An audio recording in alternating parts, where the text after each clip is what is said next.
Wow. You guys have such good pick.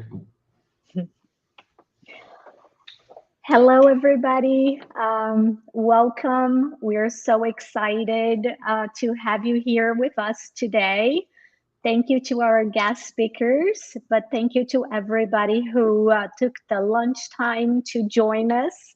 Um, Today, this is like our town hall, and we're going to talk about strategies for identifying and overcoming barriers when working with the Latinx Hispanic clients.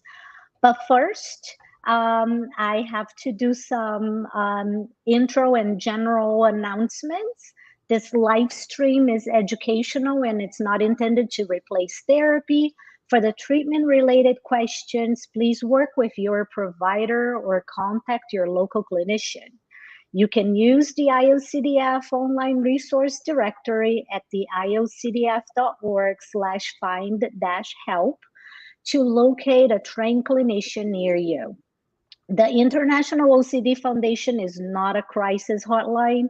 If you are in crisis or you're even feeling suicidal or unsafe, please go to your nearest emergency room or call 911 or the 988 Suicide and Crisis Lifeline by dialing 988, or you can also go online at www.988lifeline.org. We want to create a safe space, and so please be kind and respectful to everyone. At the end of the day, we're all here to support each other. A note that is being, please be aware that this is being broadcast on several social media platforms and is being recorded. With all of that being said, thank you, everybody, again. I would like to allow everybody that is part of this panel to introduce themselves before we actually start. So how about if we start with you, Alex?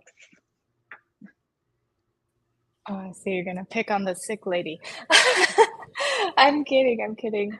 Hi, everyone. It's so good to see you again. My name is Alex or Alexandra Reynolds. I am an IOCDF advocate. I am Puerto Riqueña or Boricua, bilingual, although I think my English is better than my Spanish at this point. I am a clinical mental health graduate student, as well as a freelancer within the OCD community. I especially love facilitating support groups alongside an OCD. All right. Who would like to go next? Dr. Storch? All right. Well, sure. So I'm Eric Storch. I'm a professor and clinical psychologist at Baylor College of Medicine, where I direct with Wayne Goodman, our OCD program. We do a ton of research, and one of the projects that, for me, is sort of the one that I love to my core for many reasons, which I hope to be able to talk about, is the Latin American Trans Ancestry Initiative in OCD Genomics, or Latino. Where we have incredible folks like Alex support us and colleagues really around the world, where I think we're going to make a pretty big difference in how we think about OCD among Latin American communities. And just thrilled to be here. And then I'll tag Christy to go next. Thank you. I'm Christy, and I am an artist, a working artist. I deal with, or I make work about living with OCD, and my work is also really heavily influenced by my Dominican, Spanish, and Cuban heritage. So I have OCD as well, and after doing my first solo painting exhibition earlier this year, I was connected with the OCD advocacy community, and I've just been really enthusiastic about lending my voice as a creative and also as an OCD haver to the conversation. So that's me.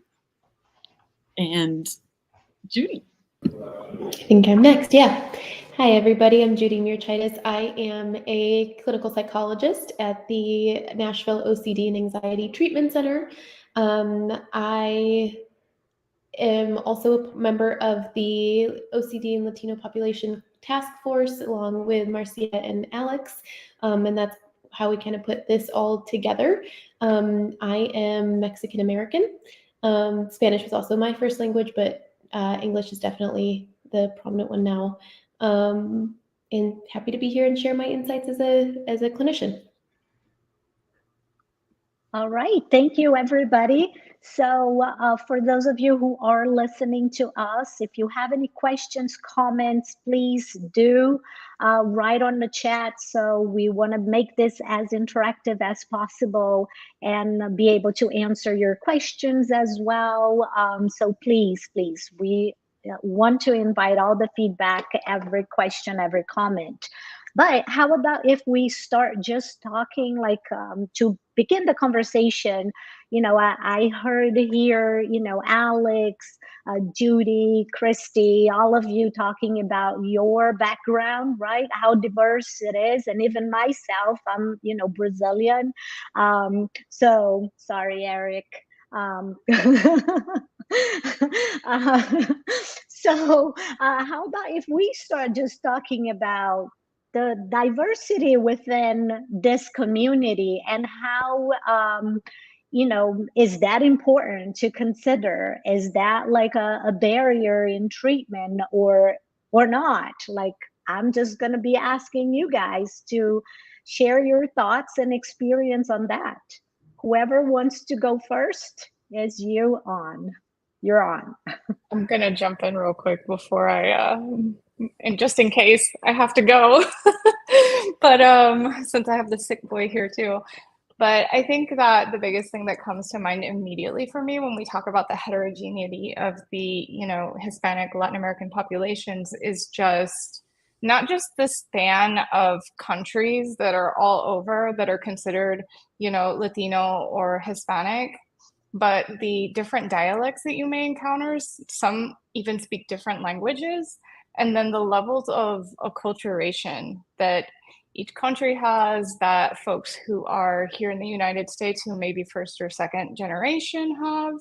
I mean, really, even among Latinos just here in the United States where I live, we have such a huge disparity and such a huge just diversity in how acculturated folks are, and that affects how likely we are to access treatment, to overcome stigma, to access treatment. And I can only imagine even more so in other countries that there's just this huge disparity.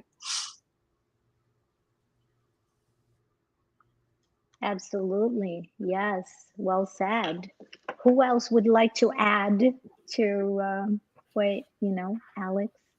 I'll add, I think one of the things that's super important, and really it's just going off of what Alex said, speaking to clinicians, right, working with this population, is that don't make assumptions about any of those things, about what somebody's nationality may be, what their acculturation status may be. Again, if we're talking about people in the United States, of course, we know the International OCD Foundation, but talking about in the US particularly, somebody's immigration status too, if they, you know, maybe have an immigration background, that's really important to take into consideration and not make assumptions about, not making assumptions about somebody's health literacy as well, and in both directions, right? They may be a lot more health literate than what you are assuming, even if there is a language barrier, or alternatively, they really might not have, you may be using terms that they haven't heard before. And so it's important to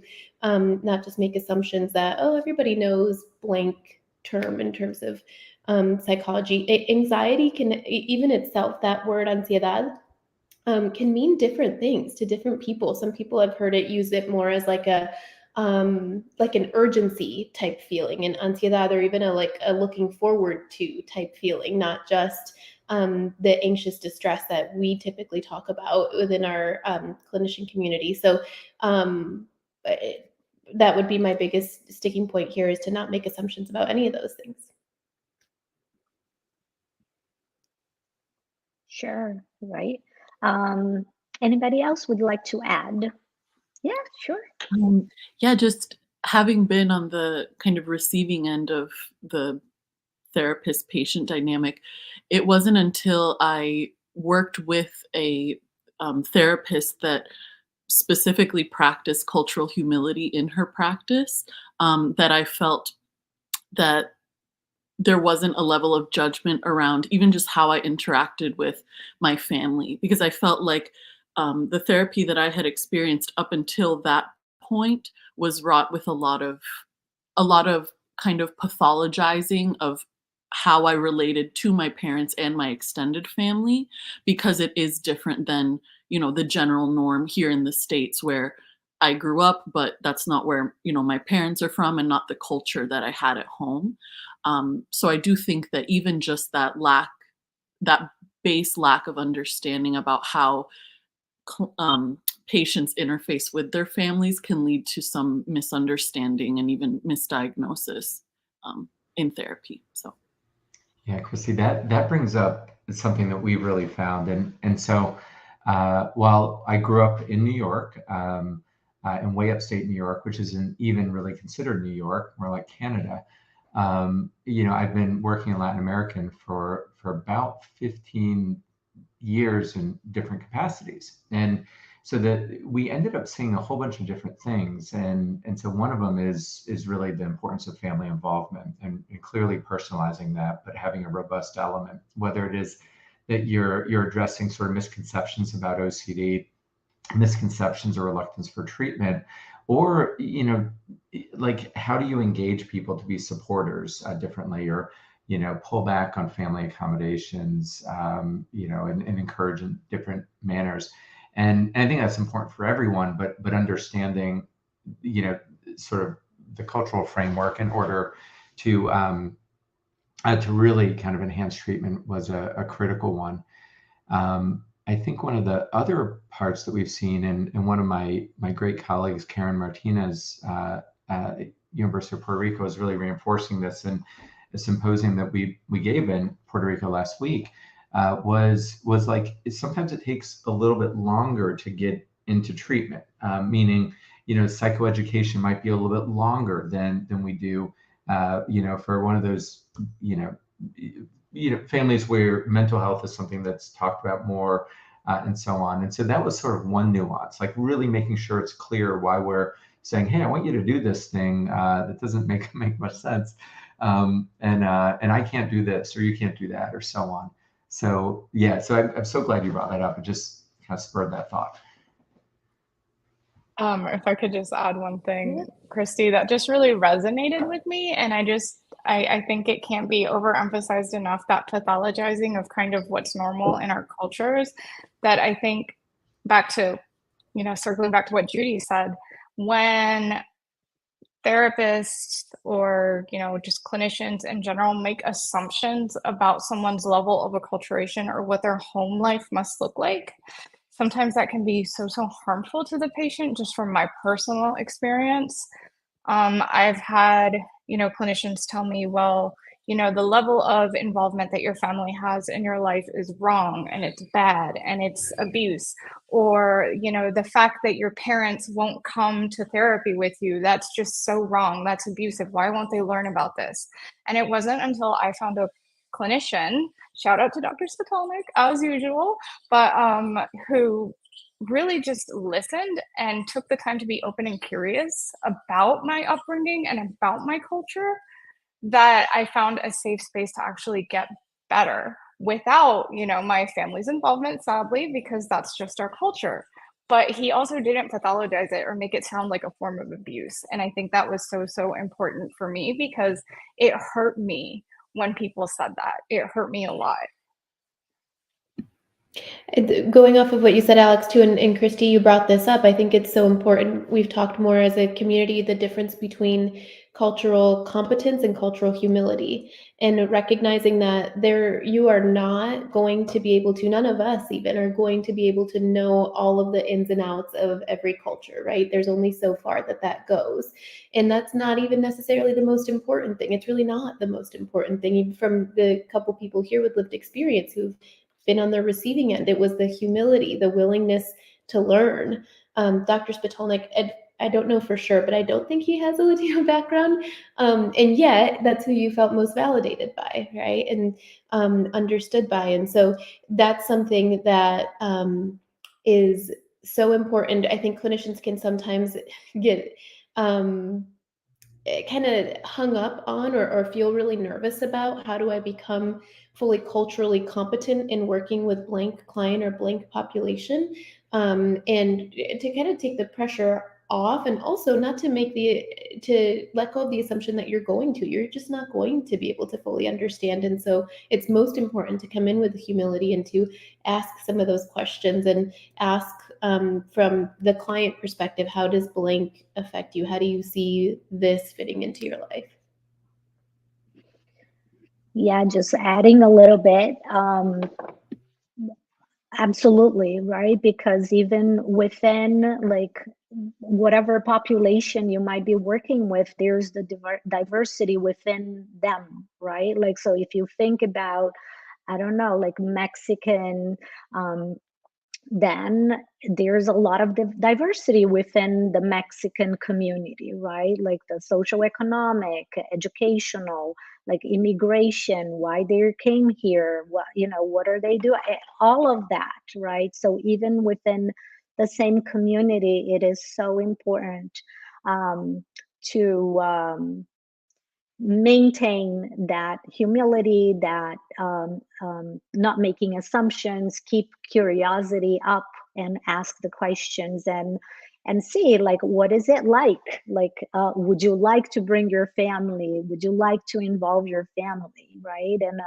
And absolutely, like family involvement, especially in this community, most of the time it is relevant, right? But again, I don't want to generalize and say it is always in, the case, because it might not be, right? So we spoke about like the diversity, we spoke about the family involvement, we spoke about the level of acculturation. Some of you even touched about like immigration status, how that can also be like something to be considered. Now, how about like a topic that sometimes I also see in my practice? I want to hear what you guys think in terms of um, especially clients in this population. Sometimes there's also the financial barrier, right? And cancellations or no shows.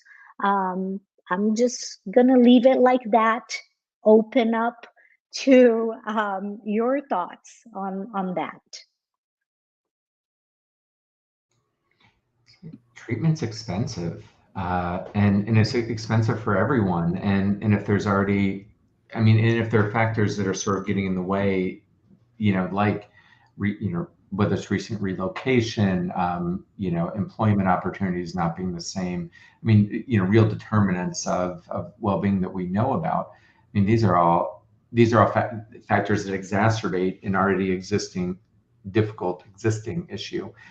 I think one of the other pieces we see, and I wear a hat. I'm really fortunate that I lead the Child Behavioral Therapy Institute together with Alec Pollard on the adult side, and Monica Williams on the BIPOC side. And what we've done is create together the foundation, of course, create opportunities for scholarship recipients who tend to be individuals who are serving underserved communities. The challenge has been that upon training, they leave those communities and will go into private practice. So while we've accomplished training another person to treat, it doesn't fully address that issue, that broad issue of cost. Where you may want someone in community mental health. One of the projects, and I'm a nerd. I'm going to embrace it. But we're taking over the world, I think. Is we have this one NIH funded grant where the whole thing started in 2008 with developing behavioral interventions for OCD and anxiety and autistic kids, and then we developed it, and we evaluated it in a big RCT, but it was like, clinical trial at UCLA, and, I was at University of South Florida in Temple. And then now we've taken that and we're doing it in a Houston community mental health center, where you literally have to be, low resource, without significant resources. But we translate into Spanish. Like we will have fewer Caucasian kids than kids who are African American or Latino within that study. And so I think a lot of it is thinking of, okay, well, in that case, it's where are we training people, and sort of what our approach is in the OCD community. It's really been an effective one, but good Lord, we could multiply it by 30 and still not meet the need. And making sure that we're having experts, like Judy, who are in every, level of care, whether it's community mental health, private practice, university settings, and the multitude of other places I'm forgetting about. But those are just a few thoughts. And we've also set up too, it's like different opportunities. Like there's always prac students who want to learn and can take away that cost issue. And if we're able to practice that cultural humility and compassionate care together with the evidence-based approach we know works, that helps address some of those issues. But still, there's that notion of how do you get people to reach out if there's that stigma or those challenges which require attention. But just some thoughts, I'm sure. Yeah, I would say also from what I have seen is even when in clients that I've treated that do have the resources, that finances aren't necessarily the concern, prioritizing treatment and allocating the resources toward that is sometimes a bit of a challenge, I guess. You had mentioned something earlier, Dr. Storch, about the recognizing that the length of treatment may be a bit longer, right? And what I think that's absolutely true. And what I have seen clinically is what my clients from this population have wanted is shorter. They want okay, I need to can you get me through this so that I can get back to work, so I can get back to taking care of my family, so I can get back to the other things that are competing for my time. And so that has been a struggle that I have seen clinically of trying to impress upon who I'm working with that this is something that really is not a quick fix, and it would benefit you much more in the long term if we stick through this and go through the full course of treatment. So that's something else to think about. And as Marcia was saying, the cancellations and no-shows and things like that, that's something to be on the lookout for. If you're noticing that a client is doing that frequently, then maybe asking about what else is competing for your time. Is there a financial concern? And if you have, just as Eric said, the availability to, maybe we can work with a reduced rate or a student or somebody else so that it's not just a drop off and never mind on treatment because I can't afford it. It might not be something that your client brings up themselves, and so it might be important to inquire. Absolutely. Let me bring a comment that I just saw here. So somebody just made a comment. I really value these spaces and the motivation to provide information about. Oh, somebody put it up there. Okay, great. So, kind of like bringing up that there's still the need. This person disclosed that she's from Colombia, and there's very limited treatment availability there. So any comments? I'll jump in real quick. Sorry, Eric. No.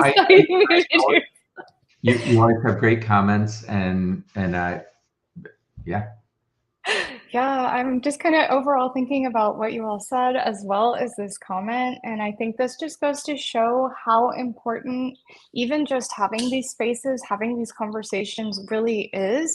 Because I think when we think about OCD awareness, here in the United States, we think about, oh, the IOCDF or, the OCD Game Changers and all these amazing organizations that are doing things to raise awareness. And we have so much more awareness even than we did a few years ago.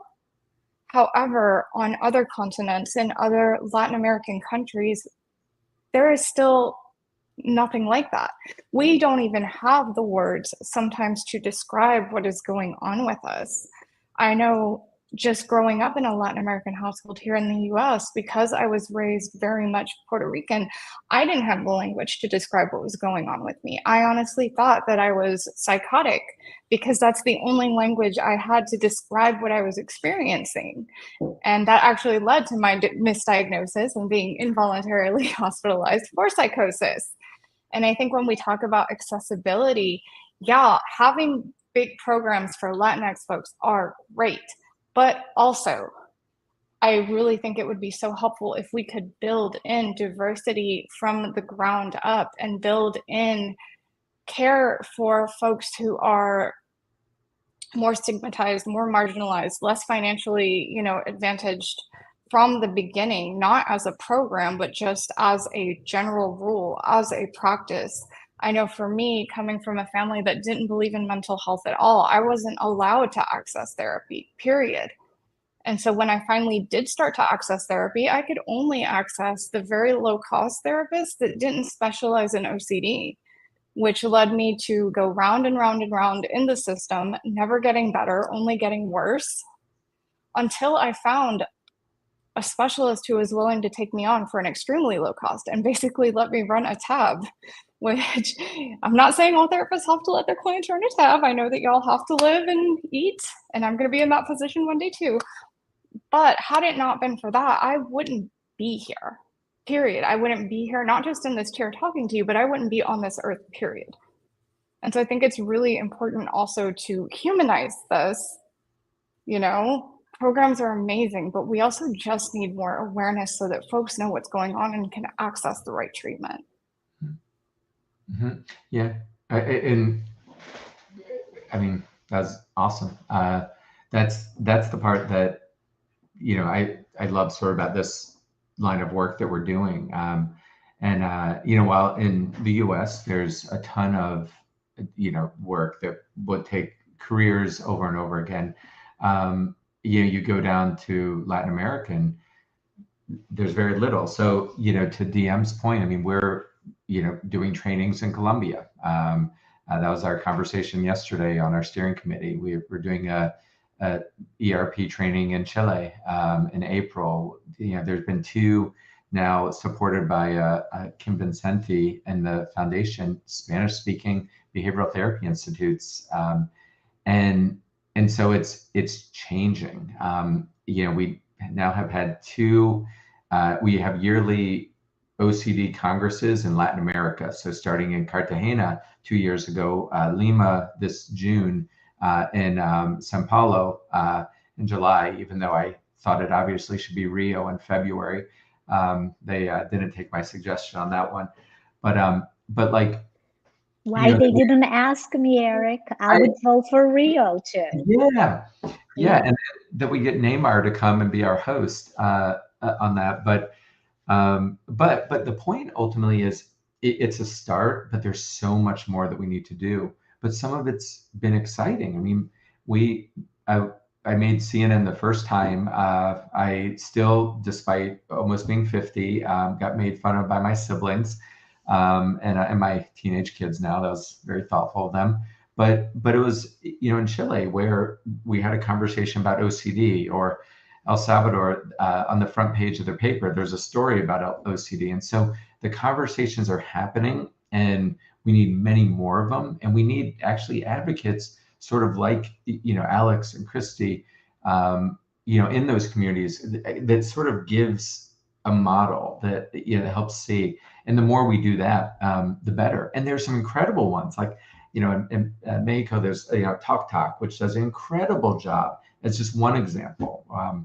And there are many more, as well, that are countless.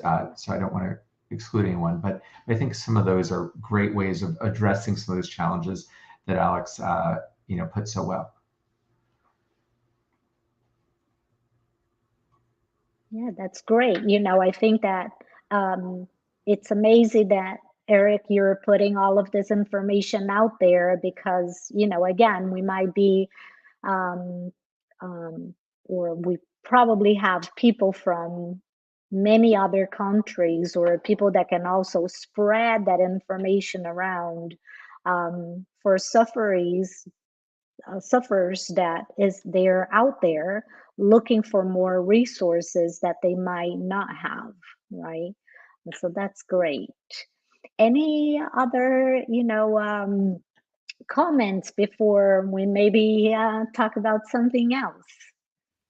Anybody else? Yeah, Christy, jump in.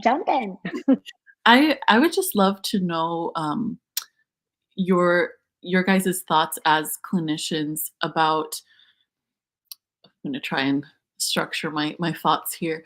As far as hyper responsibility in OCD patients, I wonder if part of the reason that that's not identified as disordered or potentially disordered thinking is because of the cultural expectation for children to be hyper responsible and to have a certain level of anxiety around. I mean, I'm not saying that all Latinx children are parentified, but I do think had some of my symptomology been present in some of my American peers, it would have been flagged as something abnormal, whereas in our culture, it's not necessarily seen as such. So it kind of had to get to the point of a full-blown disorder for it to be addressed as an issue. So I was just wondering if that's something that you guys run into, just kind of the relative, like what's viewed in one culture as disordered thinking in another culture may be in a certain sense expected. So just question.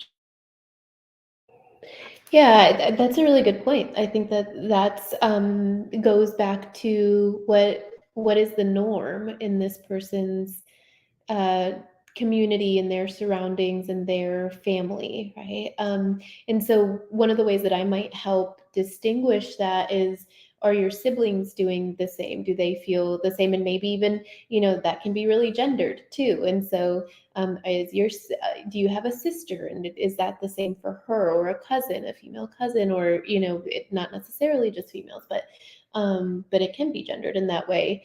And then the same way that we assess any other symptom or disorder, is it creating significant distress and impairment, right? Is this something that is functioning for you and within your family, or is it something that you are feeling really frequently distressed over, and something that you have taken on as your own responsibility when really your sister has the same expectation? But that's a really good point, that there is just a different baseline level of responsibility potentially for some children in this community. I kind of was wondering if that goes back to almost being like a very collectivist culture, where we are sort of taught, I know I was, to be very sort of hyper aware of what was going on with the adults, and to make certain that we were sort of seen and not heard, and that we were very well behaved and respetuosos, respectful. And so you kind of just say, oh, well, that's just a very respectful child. That's a very conscientious child, instead of, whoa, this is not, necessarily normal for a child of this age.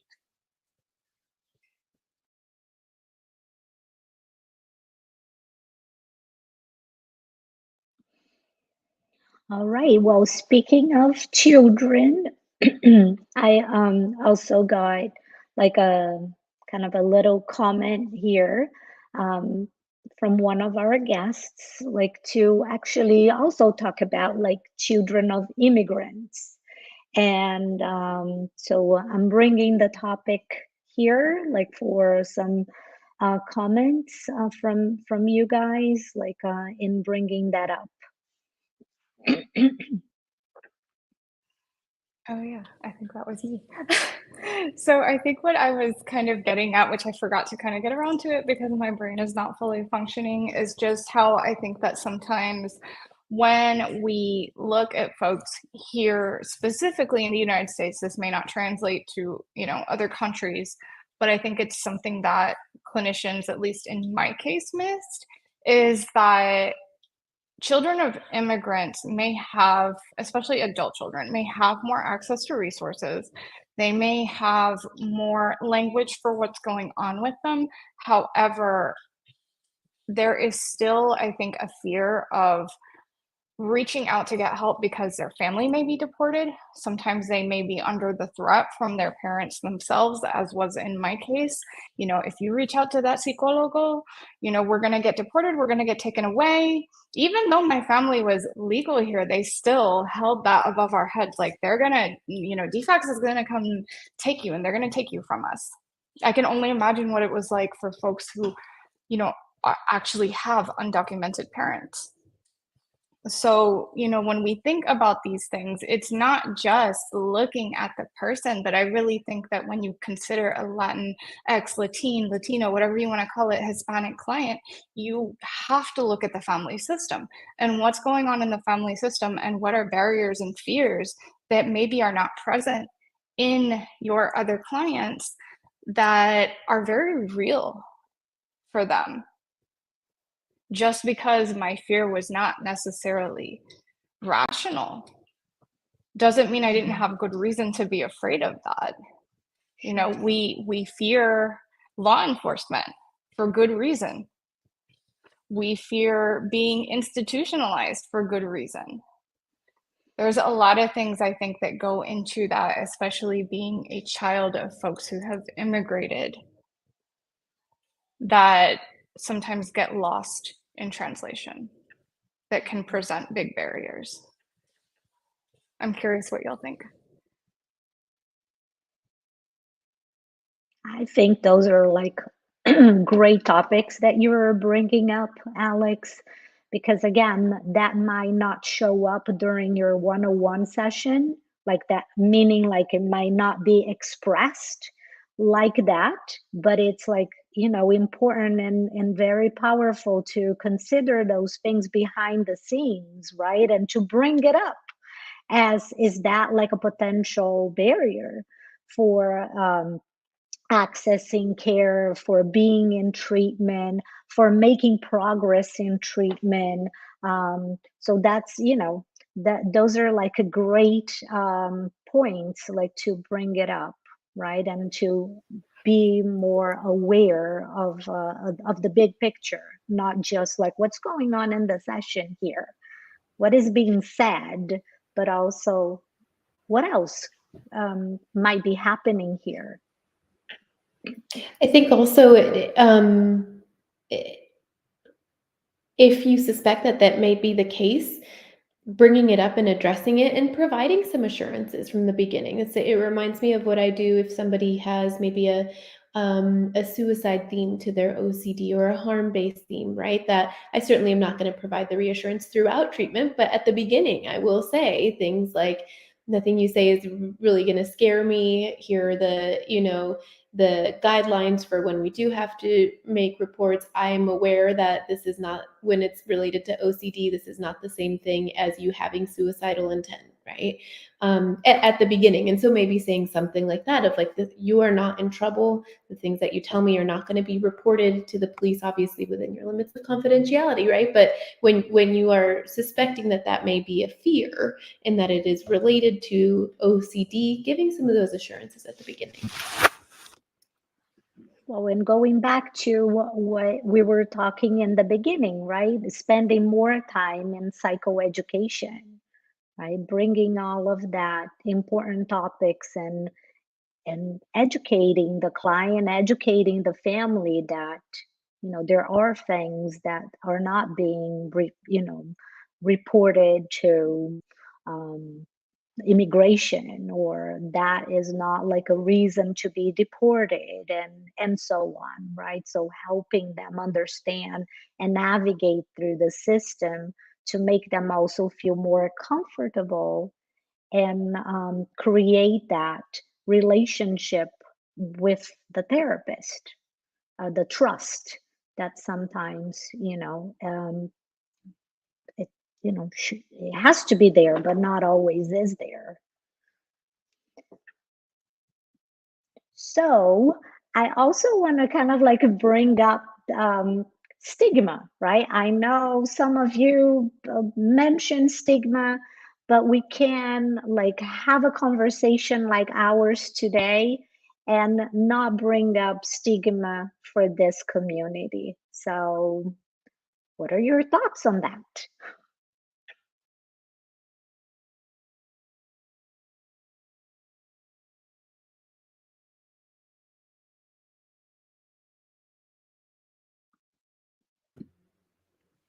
There's just so much stigma, we can't even talk about it. We're feeling stigmatized ourselves. I was like, uh-oh. It is really like, what do we say? There's so many different ways to, it's such a big thing that, I mean, I guess first of all, that's one of the big things that we're trying to combat here by doing this, by, having people who are and work with or from this community, all talking about OCD, treating OCD, having OCD, just normalizing a bit more what that experience is like, and opening the conversation. I think it certainly can be stigmatized in a lot of different ways, any mental health in particular. But as I just said, there are certain themes of OCD too that might be even more stigmatized, like harm, like suicide, like the sexual orientation, potentially, and endless amount of things, right? That that may feel even scarier to talk about. One of the things that we haven't discussed today, and again, it's important to recognize the heterogeneity of this community. And that being said, I think all in all, compared to maybe some of our, particularly if we're working with Caucasian clients, primarily, there's a high level of religiosity. And so that might be something that could contribute to stigma potentially. If there are beliefs about what your thoughts mean, and needing to have a purity of thoughts, for example, so that might be something that is a barrier. So that would be important to assess and address. Or were you done? I don't want to cut Yes. you. Okay. Or maybe not. Maybe you are interrupting. Just to piggyback off of that, it just the stigma aspect. I had a pretty powerful conversation with my mom. This is a few years ago at this point, but I think it can be really related to the OCD conversation. But when I came out to my mom as a queer woman years ago, I remember her saying something that I think a lot of Latinas have probably heard from their parents, which is, "Oh, but you don't need to talk about that. Like you can know that, but you don't need to talk about it. You don't need to broadcast it. That's private." And I think that attitude around sexuality in Latin American communities also applies to mental health, even the ways in which we talk about family members that may have been gay or may have had mental health problems. I think sometimes we can just use the blanket term of like, "Oh, so and so, like, ella fue rara," or like, "él era raro." It's just like that, this kind of blanket cover that we put on the things that we don't want to talk about. And I remember my response to my mom when she made that comment to me was, "Well, I don't know of anyone in our family, immediate and extended, that has ever come out. So who's going to be the first? Someone's going to have to put something on the line in order for this not to be such a big deal for whoever has to do this next, because it's not a matter of if, it's a matter of when." And I think that's a pretty big ask when you are dealing with a community that feels like they have so much to lose, whether it be immigration status, relationship with family. And I know that it took me years and years to feel sufficiently empowered and kind of safe enough in my own world for that to even feel like it was possible. So all of that, I think, can be directly applied to the conversation around mental health and having a diagnosis. Because, you know, I remember when I was diagnosed with OCD, my grandma, she called me on the phone and she was like, "You don't have to tell anyone about this." And it was the exact same dynamic. So would love y'all's thoughts on that. But that's something that was very present, that kind of like, that's private, that's for you, that's not for other people, and kind of standing up in the face of that, but also acknowledging that it's not easy to do that. So I can't be quiet anymore. I can't. Christy, you opened it. You opened the can of worms. How dare you? That was just so powerful. And I was just like over here rooting for you and cheering you on the whole time we were talking, because it's so true. Like, it's almost like the Wizard of Oz, the man behind the curtain. We know that mental illness and, you know, queerness and other things exist in our communities, but we're not supposed to talk about them. And your situation so much mirrors mine, where when I started trying to tell my family at a very young age, you know, I'm staying awake all night thinking about death, and I know I'm not supposed to be doing that, like I can't sleep. And my family would go, no, no, no, no, no, no, no, no, don't tell anybody that. Don't tell anybody that. Esa es cosa de enfermo. Tú no eres enferma. You're not sick. You know, and my mom would be like, oh, ellos ponen a la gente que dice eso en el asilo. You know, they put people like that say things like this in the asylum. And I'm like, oh, I don't want to go to the asylum. That's for sick people. Because that's what's ingrained in us. You know, and then they're like, oh, that's gonna be so shameful for the family. Your grandma, it's gonna kill your grandma if she knows that you have this. And I'm like, I don't want to kill my grandma, you know, because we really believe these things when we're young. And for the longest time, I was afraid to get treatment because I felt so heavily the shame, the burden that I was casting upon my family just by talking to one person about this, someone who I was supposed to be able to trust. And I remember them telling me when I said, I want to be a psychologist when I grow up, they were like, no, that is the worst career choice you could ever make, because psychologists are meddler. You're not supposed to talk to psychologists. They ruin families. They break them apart and they get the children taken away. And I was like, oh, you know? And so this level of distrust, this level of stigma that I feel like is almost baked in, you know, from when you are very young, is so, so hard to overcome. I mean, there's even other forms of stigma, but just that cultural stigma in and of itself is so huge. And when you add in the gender roles, you know, those very gendered kind of points of view, my mom would say, you know, you're not going to be able to take care of children if you have mental illness. So you can't go to a therapist, because then you're going to be labeled, you're going to be diagnosed. And that's not good, because then if you have a child, they'll take it away. And it's like Rumpelstiltskin, like Rumpelstiltskin's going to come take my child away just because I have an OCD diagnosis. Well, guess what? No one took my kid, but I didn't understand that that wasn't really going to happen. So that's my soapbox. I'm done, y'all. Yeah, that's like a powerful experiences, right? That both of you were just like describing, and I'm sure like other people that are listening to us today can relate to what you guys are saying. So thank you so much, so much for sharing that, because that's very like important, powerful, special for other people like listening, and being able to relate, right? And feel heard by what you guys are saying. So I got like a comment here by Melissa, and pretty much she's just commenting. I was told by family members that mental health is only on, it's going to show up, only an American problem, right? So that's again somebody listening to you guys and being able to relate.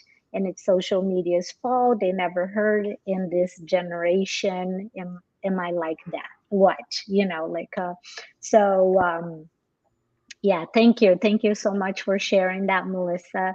There was another comment by Matthew. Incredible community, the IOCDF.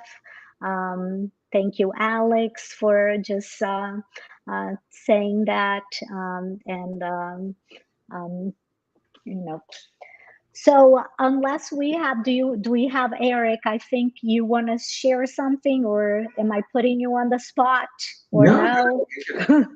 Always go. No, I mean, I think it's, I mean, that's so hard. And, you know, if I'm knowing something and I think it perpetuates this problem where if you don't have models of, you know, individuals who are able to come out, then it just makes it harder to come out. And shout out to the bravery for being able to do so. You know, we also think a lot about where the right place is. So if psychologists are meddlers, you know, okay, well, does that mean that we reach out to clergy? So that's one of the areas we're starting to, you know, embark on is, okay, well, who are the trusted kind of voices within the community? So, you know, is it clergy? Is it community leaders? And so these may be one ways of addressing those initial issues of, you know, reluctance to speak about it or stigma or so on.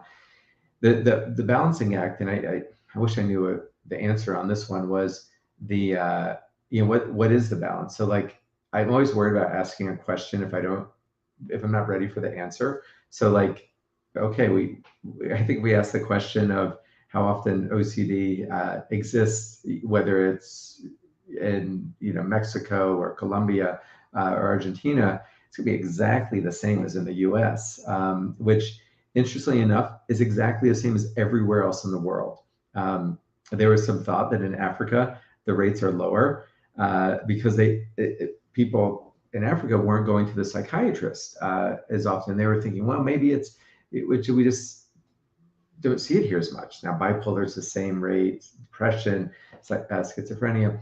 And then they surveyed a bunch of, you know, kids in various schools and found exactly the same rates that we find in the US, which is the same rates that we find in any other place. And it's all about where you're capturing them and understanding that.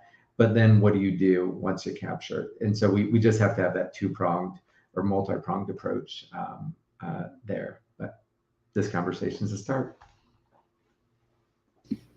I think this kind of goes to Melissa's point too, that there's this idea that by calling it such thing, then you're making it more true, and then conversely, by not talking about it, it's not there, right? And so, Melissa, that, I mean, I'm going to point out, I think what we see here is kind of the obvious error in that way of thinking is that it's not that it's not there, it's that people aren't talking about it. And they're not talking about it because they weren't allowed to talk about it. And that same idea is why they weren't allowed to talk about it, right? That this is, no, that's just the them problem or a really, you know, crazy people thing, right? That doesn't mean that it has not been around historically for a long time in all kinds of communities in all countries and in all these different populations, right? It's just that we might not talk about it.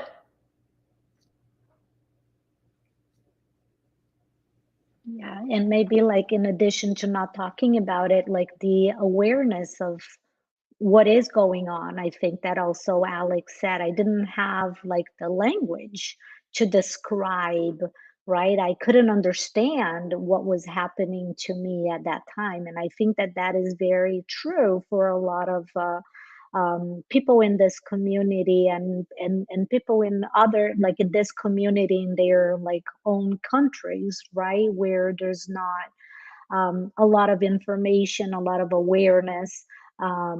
So, you know, it's important. So I want to give like a few more minutes for final thoughts. Our time is ending pretty soon. I don't know if you're listening to us, if you want to make last comments, requests, or questions to our guests today, and also leave a few minutes for our guests if you want to say anything else for folks that are listening to us, maybe some messages of hope, encouragement, motivation for people that are out there listening to us. And before we end.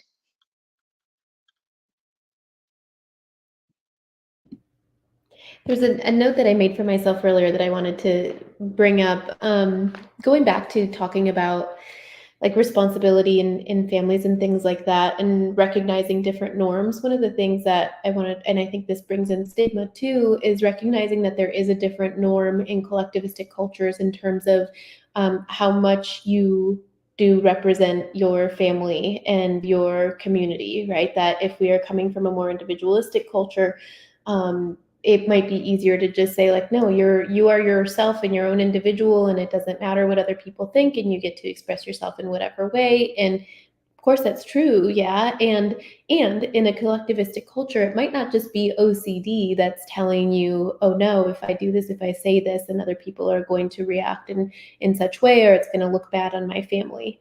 That might be more realistic than what we think about in a more individualistic culture.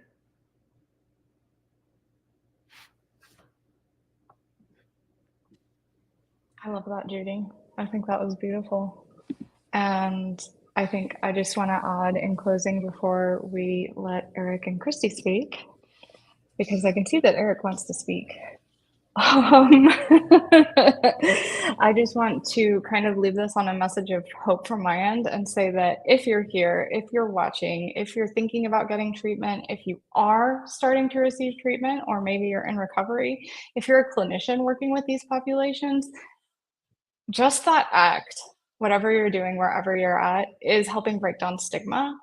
You're breaking down these generational, barriers that have and do exist. I always tell myself that no matter where I came from, no matter what my experience was, my son is learning to speak openly about mental health through my example. And I think that is so, so important and often overlooked and should not be overlooked. So whatever you're doing, wherever you're at, it's actually a really beautiful, brave act of advocacy. Yeah, that's really well said. I'm always struck the power of one person to make a change is massive. And while it's difficult, and countries like Colombia, where maybe this isn't spoken about in the same way as in the U.S. or so on, but it's always a start. And I've said that a few times, but I remember beginning my career a couple plus decades ago, and we didn't even have randomized controlled trials for kids with OCD in ERP, and the field's come so far, and now there's a new frontier, and the new frontier are everyone who's underserved, whether you're in Latin America, Africa, Asia, or even different parts of Europe as well, where I think this persists as an issue. I think these are really significant tasks, but also opportunities to affect very meaningful change, and that's what has been fuel. And my academic buddy and colleague Jim Crowley's efforts in taking this genetic study and making it so much more than a genetic study, but rather let's try to change that landscape. And then having partners like Alex and everyone else that's what makes it even so much cooler to be a part of that, but a part of a call like this, and so. Yeah, more to be done, but it's happening. The change is underway. Yes, well, thank you, everybody. This was amazing. I hope everybody out there got something from our conversation. I really appreciate everybody's time and being here today with us. Thank you to all my guests speakers. And before we finish, I just have some closing announcements. So please be aware, like as we're talking about awareness, OCD Week is almost here. We're offering daily programming to celebrate OCD Awareness Week, including live streams, Zoom events, and Instagram lives. Check out the full calendar of events and register to attend an event at the iocdf.org/OCD Week. Online OCD conference registration is now open. So visit the iocdf.org/online OCD conference to register. This year's online OCD conference will feature 2 days of virtual programming. Walks are taking place across the country, so visit the website of the iocdf.org/walk to find a walk near you. Subscribe to our YouTube channel and be sure to follow us on Facebook, Twitter, and Instagram. This live stream is one of many. You can see the entire schedule of future streams at iocdf.org/live streams. And you can also view recordings of past live streams as well as watch our host answer some of the questions on IOCDF's YouTube channel, youtube.com/IOCDF. With all of that being said, again, thank you so much. I got some other people here commenting and saying thank you to everybody. And I guess that will be it. Bye-bye. Bye. Bye, everybody.